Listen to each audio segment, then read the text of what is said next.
Welcome again to my show, Searching for Integrity. My name really is John Smith, and I'm searching for people with integrity. Why? Because our country suffers from IDD, Integrity Deficit Disorder. We have a variety of news today, articles, mostly discussions regarding presidential matters, Congress, Senate, the economy, present and past, all about names today: Trump, Hillary, Ronald Reagan, the IRS, the Fed, and Twitter. That's today's agenda. So, ladies and gentlemen, boys and girls, I'm going to ask you, trust you, that you do know I'm the author of my book, a memoir, Embracing the Abyss. It's a true story of unknowingly becoming part of a fraud scandal, receiving a presidential pardon, and being surprised by a spiritual awakening. Here's my book. Well, let's begin. I wanted to begin with Mr. Byron York. He's quite an author, article writer. He's a chief political correspondent in Washington. So this article is "We're in a class anti-Trump frenzy," is what it says. Beginning in the months Donald Trump took office and extending well into his presidency, the media and political world took a set of vague but serious accusations of wrongdoing involving the 2016 Trump campaign and Russia, and created a 24/7 frenzy of talk about secret evidence, potential criminal charges, and allegedly grave damage to national security. Fed by leaks originating in federal law enforcement, the intelligence community, and interested lawyers, ostensibly responsibly, observers engaged in wild speculation. Collusion with 3 exclamation points. That was terribly damaging to then President Trump. And here was the punchline. Nobody knew what the evidence was. It was secret, classified, grand jury going, investigation ongoing, whatever. All the talk was based on little bits of information, and no one at the time had the big picture. The secrecy cloaking the details of the case allowed anti-Trump speculation to flourish. By the time a multi-year criminal investigation with all the powers of law enforcement was unable to establish that conspiracy or coordination, collusion, had even occurred at all, the damage had been done. Russia had irreparable harm presidency for the Trump, and he lost lots of years, could not be recovered. Now with Trump 19 months out of the White House, it's happening again. The issue, of course, is the allegation that Trump hid documents from his presidency at Mar-a-Lago, his winter home in Florida. By doing so, the allegation goes, Trump violated the Presidential Records Act, which requires that outgoing presidents turn over their papers to the National Archives. In addition, the allegation continues, some of the material Trump kept was classified, some of it at a high level. But what is it? What is the material the FBI carted away from Mar-a-Lago? The recently released search warrant says things like miscellaneous secret documents and miscellaneous top secret documents, and in one case, various classified TS/SCI documents referring to top secret, sensitive, compartmented information, referring to a higher classification level than simply top secret. That was led many media figures to characterize the case as deeply serious and with potential exposure of the Trump's documents, the nation's secrets, posing a grave risk to national security. But again, what's in the documents? What are they about? We don't know. And that is the key, the central, the most important thing to remember in this case. We are in a classic cycle of hair on fire Trump allegations, and we don't know what they're all about. In a post on the Lawfare website, Jack Goldsmith, the Harvard law professor and former George W. Bush Justice Department official, wrote, "The prudence of Attorney General Merrick Garland's judgment will turn to a large degree on the true sensitivity of the information there." Goldsmith then quoted former President Barack Obama, who in April 2016, at the height of the Hillary Clinton email affair, it was the former Secretary of State was accused of mishandling classified information, defended Clinton by suggesting that too much government information is classified. "I handle a lot of classified information," Obama said.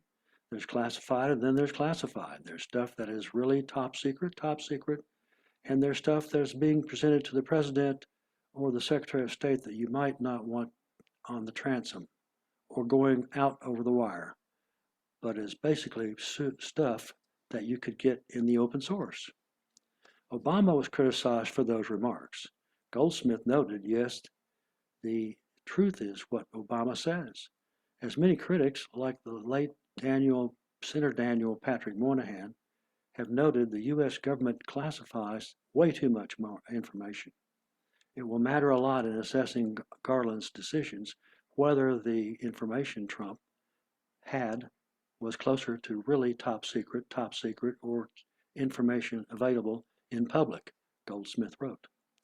A few days before Goldsmith posted his piece, the Washington Post reported the classified documents relating to nuclear weapons were among the items FBI agents sought in the Mar-a-Lago raid. Nuclear weapons? It can't get any more serious than that. The story did not appear to be particularly strong sourced, and beyond the world nuclear, the four reporters bylined on the place did not seem to know what it meant.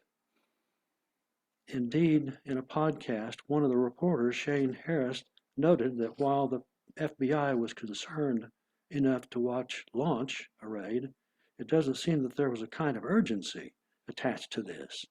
When asked the level of concern the public should have, Harris answered, "On a scale of 1 to 10. Put it out at 5 or 6 for now." None of that caution mattered. The word was out. Trump stole nuclear secrets, the most critical secrets a nation can possess. 2 words for you, my friend. Joe Scarborough said on MSNBC, 2 words, nuclear secrets. That said it all. But the question remains, what does that mean? Did Trump have the nation's nuclear weapons blueprints? Did he have some other nation's weapons information? Or was it something else? Perhaps something frivolous, as Goldsmith suggested, like Trump bragging that his nuclear button was bigger than North Korean dictator Kim Jong-un's. The answer will be important. We do know via the New York Times that Trump, when speaking about his friendly correspondence with Kim, said of the letters, "They're mine," suggesting he was not too concerned about observing the President Residentials Act. But of course, we don't know what happened. The Biden Justice Department is keeping it a secret, so look for the speculation to go on. Instead of speculation, the public needs facts. And without some actual facts to evaluate, we're all stuck in a replay of the Trump-Russia fiasco. Thank you, Byron York. I'm going to follow this up with an item, very interesting, related in a situational relation. The author is Alan Dershowitz. Mr. Dershowitz is a well-known attorney from the professor emeritus at Harvard Law School. and the author of The Price of Principle, Why Integrity is Worth the Consequences. By the way, I ordered that book. It's on demand. Might see it in a month. So this article begins with, but her emails? A defense of whataboutism? Mrs. Clinton should take her hat off. Treating like cases alike is crucial to the equal protection of the law. Attorney General Merrick Garland is a decent man, and he said the right things in his statement regarding the search of Donald Trump's residence at Mar-a-Lago. All Americans are entitled to the even-handed application of the law, to due process of law, and to presumptions of innocence. It is what he didn't say that raises disturbing questions about the process. Why didn't the Justice Department seek to enforce the subpoena it apparently had issued, rather than seek a search warrant? Was this consistent with the standard practice Mr. Garland articulated in his statement, to seek less intrusive alternatives to a search whenever possible? Why was the matter handled so differently from the prior investigations of Sandy Berger and Hillary Clinton, who were also suspected of mishandling classified material? Mrs. Clinton herself mocked that question by sporting a baseball cap with a logo, but her emails. Her hat is intended to deride the argument made by Trump supporters and some civil libertarians that the investigation of Mr. Trump's alleged security breaches should be evaluated against the way in which earlier cases were handled. Berger and Mrs. Clinton were suspected of mishandling confidentially materials, he by removing them from the National Archives in 2005, she by transmitting them over her private email server while serving as Secretary of State. Berger was administratively fined, and Mrs. Clinton was rebuked by James Comey, then director of the Federal Bureau of Investigation, our friends at the FBI, which might have cost her the 2016 election. But neither was subjected to broad search warrants or criminal prosecution. Those who reject this comparison accuse those who make it of whataboutism, but treating like cases like it's crucial in the equal protections of the laws. The way in which Berger and Ms. Clinton were treated is highly irrelevant in determining whether Mr. Trump is being subjected to a double standard of justice. The facts, especially the degrees of culpability, may be different, and if so, they would provide a good answer to what about question. And if the facts are similar and the treatment is different, Americans are entitled to ask whether these this constitutes the even application of the law that Mr. Garland promised. The shoe must fit comfortably on the other foot if justice is to be done and seen to be done. There can't be one rule for Democrats and another rule for Republicans. So the question about her emails is in right and appropriate on. Mocking it is no answer. Neither is the cliche, two wrongs do not make a right. The second wrong doesn't justify or excuse the first, but unequal treatment of two comparable wrongs should raise concerns about fairness and equality. Unequal treatment of two equal wrongs is a third wrong. Whataboutism argument applies as well to the manner in which Trump loyalists such as Peter Navarro, Roger Stone, and Paul Manafort were arrested. In comparable cases involving similar charges, the defendants were handcuffed, shackled, or subjected to restraints, generally reserved for those who pose a risk of violence or flight. Whataboutism is a new word for an old idea. There's a 19th century Yiddish expression, for instance is not an argument, yet sometimes it is. If a pattern of non-enforcement can be demonstrated, as with the Logan Act, under which nobody has been prosecuted since 1852, it will be difficult to prove equal justice if it is suddenly and selectively invoked to target a political enemy. If, on the other hand, the violation of the Classification of Records Acts were routinely prosecuted and alleged violators subject to a search warrant, then the case for equal application of the law will have been made. Perhaps presidents should be treated differently. It is often argued that presidents are above the law, but neither are they beneath deserving fair treatment, as Bill Clinton can attest. Mrs. Clinton should take off her hat. Just her actions don't excuse Mr. Trump's. His don't excuse hers. Her treatment of the emails and server were wrong, even if they didn't constitute a crime. Mr. Trump's removal of possibly classified information might have been wrong too. Such two wrongs should encourage Congress to tighten up the laws governing such information in the Justice Department to enforce them equally and fairly as Mr. Garland assures us it does. But until Mr. Garland fully and specifically answers the hard questions about appears to be unequal application of rules and practices, what about her emails? Will be a pertinent question. Mr. Dershowitz is quite a man, quite a lawyer, very well respected.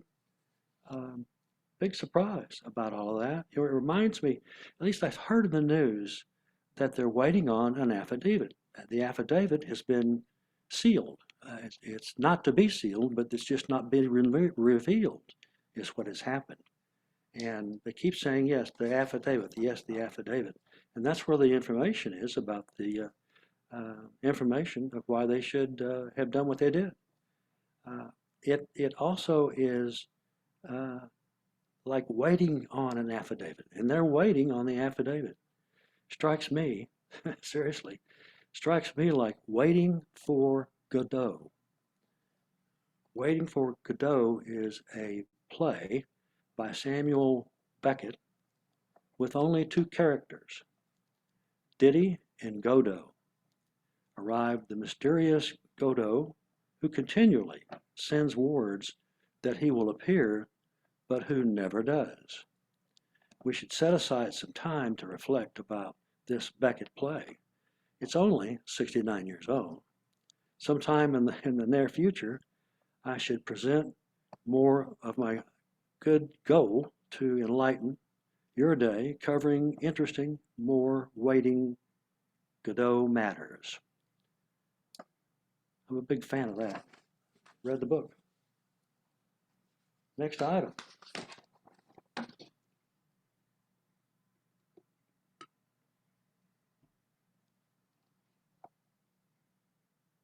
Phil Gramm, former senator, wrote this article.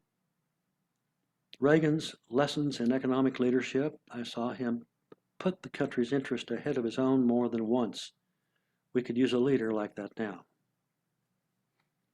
President Biden's signing of the so-called Inflation Reduction Act brings back 4-decade-old memories of better economic leadership.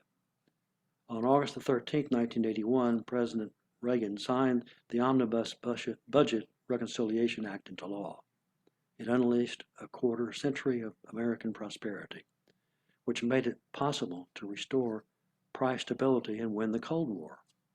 In this time of harsh rhetoric and political zealotry, it is comforting to remember Reagan not only for what he did for this country, but for what the kind of man he was. Let me share two previously untold examples of his extraordinary leadership and humanity that I witnessed during the making of the Reagan Revolution. In 1980, I was a freshman Democratic congressman from Texas, Representative David Stockman, and I offered a substitute for President Carter's final budget. Reagan appointed Mr. Stockman director of the Office of Management and Budget, and our bipartisan proposal became the foundation of the Reagan budget. Representative Delbert Latta of Ohio, ranking Republican of the House Budget Committee, and I jointly authored the Reagan budget in the House. The word is overused, but I feel confident in calling the Graham-Latta budget transformative.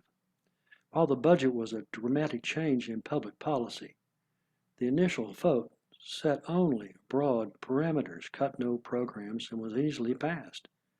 The reconciliation bill, implementing it was the most difficult vote of the Reagan era. It contained the largest post-war cuts in domestic spending and eliminated 3 Social Security benefits to address the impending bankruptcy of the system.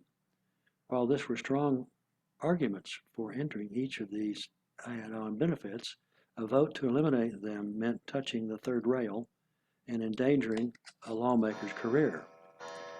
As the House vote approached, some 30 Republicans asked for a meeting with the president to demand changes in the reconciliation bill. I was asked to join the discussion, and before the meeting, I was taken to the Oval Office to meet with Reagan. He asked me what I thought we should do. I told him I said that before offering my advice.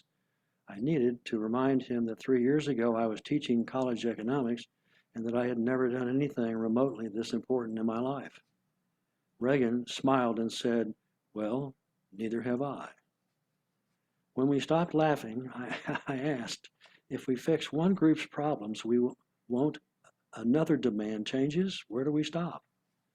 Without responding, Reagan got up and led the way to the meeting. Sitting down at the cabinet table, the president said, "You called this meeting, so let me listen to what you have to say." The first speaker assured the president that he was for our program, but he had problems with his constituents. It quickly became clear that the attendees had planned out what they were going to say, and almost every member raised concerns about his constituency. When they all had spoken, the president said nothing for what seemed like 5 minutes as he looked at each of the 30 members in puzzled silence. "I've been confused," he said finally. "I thought this vote was for the future of our country. I didn't know it was about political constituencies." We then got up and walked out of the room. He then got up and walked out of the room. Reagan did. The stunned silence continued for several minutes, and more than a few congressmen teared up as they got up to leave. When the final vote was taken, not one person who had been in that room voted no. Reagan was more than a leader who knew who he was and what he wanted to do. He was a man who could keep things in perspective. With the economy enduring double-dip recessions, Republicans lost 26 House seats in 1982. And even with the support of the conservative Democrats, Reagan no longer had a bipartisan conservative majority. In one of their first acts, my Democratic colleagues voted to throw me off the Budget Committee. The president and the Republicans publicly urged me to change parties. But I had been elected as a conservative Democrat, and I felt that if I changed parties, some people in my district might feel betrayed. The only honorable thing to do was to resign from Congress and stand for election as a Republican. While many later saw this as a clever political move, it didn't feel that way at the time. No Republican candidate for Congress in the history of my district had ever received more than 35% of the vote. On the eve of my resignation, I called Lee Atwater, the president's political director, to tell him that what I had decided to do. He told me he believed that I would be defeated and urged me simply to change parties. I said I thought I could win, and it was the right thing to do regardless, so I was going to do it. Atwater rushed into Reagan's office and pleaded with him to call me and tell me not to resign.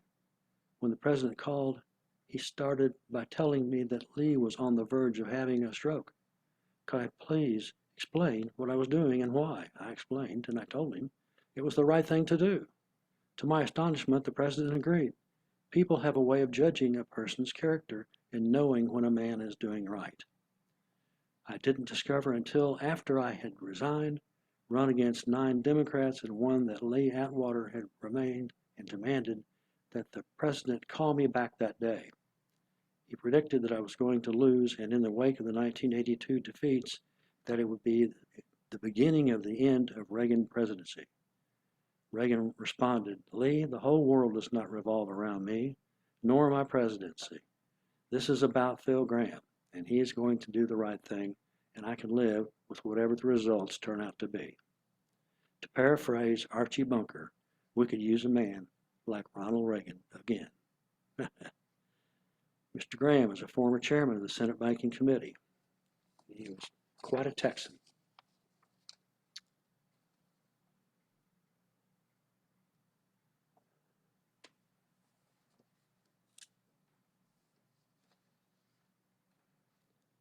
My final, I'm going to save this paper. The next three are very good, and they link together. And I want to keep you in mind if one is called Twitter becomes a tool of government censorship, so you can look forward to that. Alex Berenson was kicked off at the White House's urging. That's a violation of the First Amendment. The second one is Fed officials see need for continued interest rate increases, but less certainty over destination.